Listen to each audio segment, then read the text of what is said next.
כי לא בהכרח צריך להגיע לקנטים. יכול לקרות מצב שאתה רק רוצה להתייעל עם עצמך, עם המשפחה שלך, אתה רוצה להתנהל כלכלית יותר טוב, אתה רוצה להגיע לסיטואציה שהריביות שאתה משלם על מימון או הלוואה או כל התנהלות כזאת או אחרת שיש לך, אלה יעדים טריוויאליים לחלוטין של אדם מן המניין שהוא לא נמצא בקנטים. אז נכון, יש גם סיטואציות של אנשים שנמצאים בקנטים שהם לא מסתדרים עם המספרים, שכבר איבדו את היכולת לעבוד עם זה ולתמרן, והבנק מתחיל ללחוץ ולחצים כאלה ואחרים ומנחים אותם לעשות הלוואות שהן לא טובות עבורם, אבל לא כל המשפחות שם.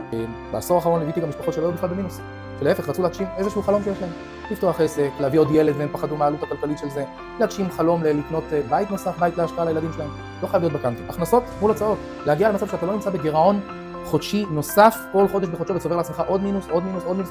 יש כאלה שחיים, משפחות שחיים על מינוס כרוני, 50,000, 40,000, מטורפות הריביות שמשלמים שם. אלה יעדים פשוטים שניתן להשיג באמצעות התנהלות נכונה ותוכנית פיננסית נכונה למשפחה.